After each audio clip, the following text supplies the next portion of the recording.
වර්තමාන ආණ්ඩුව සේවක අර්ථසාධක අරමුදල සහ සේවා නියුක්තයන්ගේ බාරකාර අරමුදල. කල වශයෙන් අපි කියන්නේ මේක ETF EPF කිය. මේ අරමුදල් දෙක පොදු යාන්ත්‍රණයක් යටතට ගේන්න යෝජනාවක් ගෙනල්ලා තියෙනවා. ඒ සඳහා අමාත්‍ය මණ්ඩල පත්‍රිකාවක් සකස් කරලා ඒකට දැන් සබ් කමිටි එකක් අනු කමිටුවක් දාලා තමන්ගේ හිතුමතේට කිසිදු පාර්ශවයක් එක්ක සාකච්ඡා නොකර මේ වැඩසටහන ඉස්සරහට අරගෙන යන බව තමයි පේන්න තියෙන්නේ. සේවක අර්ථසාධක අරමුදල කියන්නේ social security. කියන්නේ කම්කරුවන්ගේ අනාගත ආරක්ෂාව සමාජ ආරක්ෂාව වෙනුවෙන් ගොඩනගපු එකක්. සේවා නියුක්තිකයන්ගේ බාරකාර අරමුදල ඒ වගේම හැබැයි සුබ සාධන පැත්තට අවධානය වැඩිපුර යොමු කරලා සකස් කරපු එකක්. ඉතිහාසයේ වණ්ඩාරනායක මහත්මයා එකක් හදලා තිනවා. අනිත් එක ජේ.ආර්. ජයවර්ධන මහත්මයා හදලා තියෙනවා. එතකොට මේ අරමුදල් වල වටිනාකම ගත්තොත් අද දකුණු ආසියාවේම විශාල අරමුදල බවට පත් වෙලා තියෙනවා. ට්‍රිලියන 5.5 බිලියන නෙවෙයි ට්‍රිලියන. මේසා විශාල මුදලක් ආරක්ෂාව නඩත්තුව කළමනාකරණය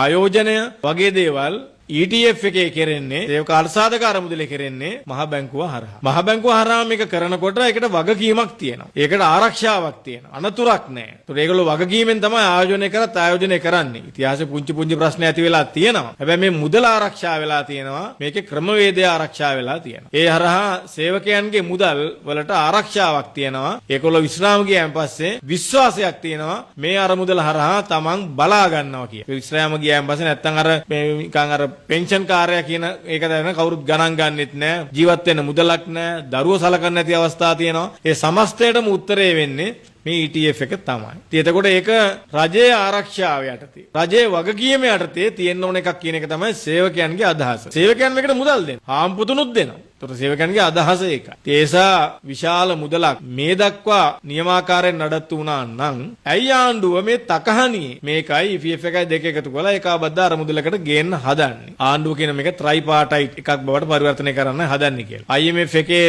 යම් බලපෑමක් මේකට තියෙනවා. අපි දන්නවා. හැබැයි කවුරු බලපෑම් කරත් මිනිස්සුන්ගේ සල්ලි, ශ්‍රමිකයන්ගේ සල්ලි, කම්කරුවන්ගේ සල්ලි එක එකනාට ඕන විදියට කරන්න බෑ. අනිත් පැත්තෙන් තමයි වැදගත්ම කාරණය මෙවැනි වෙනසක්. මේක චේන්ජ් එකක් කරනකොට අදාළ පාර්ශවයන් එක්ක සාකච්ඡා කරන්න ඕන. අදාළ පාර්ශවයන් කියන්නේ සේවක නියෝජනයේ තියෙන වෘත්ති සමිතිවල. වෘත්ති සමිතියක කිසිදු සාකච්ඡාවක් නැහැ. ආණ්ඩුව කොහොමද වෘත්ති සමිතිය නොසලකා හරිමින් කටයුතු කරන බව තමයි පේන්නේ. සමාජ සංවාදයේ සෝෂල් ඩයලොග් කියන එක වර්තමාන ආණ්ඩුවේ නැහැ. ඒ ජනතා විමුක්ති පෙරමුණ විසින් ගොඩනැගූ වෘත්ති සමිතියක විතරයි හැම වෙලාවෙම සාකච්ඡා කරන්න බලන්නේ. අනිත් අයට සාකච්ඡා නැහැ. ඉතින් එවැනි තත්වයකදී සමාජ පාර්ශවකරුවන්ගේ ස්ටේක් හෝල්ඩර්ස් ලගේ අදහස ගන්නේ නැතුව මේක බලහත්කාරයෙන් කරන්න හදන තත්ත්වයක් තමයි පේන්නේ. ඒක ගැලපෙන්නේ නැහැ. අනිත් එක ආණ්ඩුව ජාත්‍යන්තර කම්කරු සංවිධානයේ අංක 144 ප්‍රඥාප්තියට අනුව පෙර පැවති ආණ්ඩුව හදලා තියෙනවා NLAC National Labour Advisory Council එක. ඒක ඉතිහාසයේ හොඳට තිබුණා. සේවක නියෝජනයක් තිබ්බා. හැබැයි පෞද්ගලික සහ අර්ධ රාජ්‍යාංශයට විතරයි. ඒකෙත් යම් ප්‍රමාණයකට ප්‍රමාණාත්මක නියෝජනයේ සැලකිලිට අරන් තමයි එතන ඒක හැදුවේ. නමුත් වර්තමාන ආණ්ඩුව NLAC කියන එක දේශපාලනීකරණය කරලා ඒගොල්ලොන්ගේ හිතවතුන් අතිබහුතරය දාලා වෘත්ති සමිති දෙක තුනක් එළියෙන් දාලා ඒක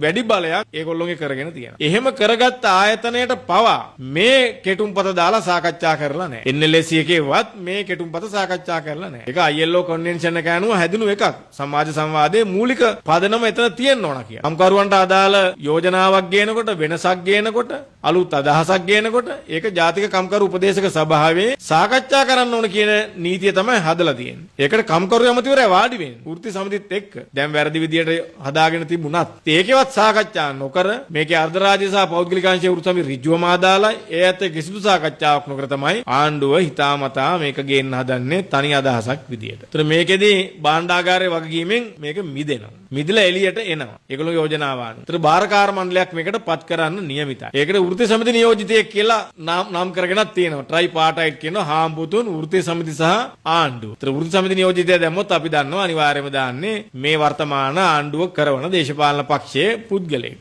එයත් ආණ්ඩුව. ඊළඟට ආණ්ඩුවේ අනිත් පැත්තේ නියෝජනයයි හාම්පුතුන්ගේ නියෝජනයත් ආණ්ඩුවට කැමති විදිහට දාගන්න පුළුවන්. එහෙම දාගත්තොත් මේ කළමනාකරණ මණ්ඩලය තනිකරම වර්තමාන ආණ්ඩුව එකක් බවට පරිවර්තනය වෙනවා. එතකොට මේ අරමුදලේ ආරක්ෂාව ලැබෙනවද? තහවුරු වෙනවද?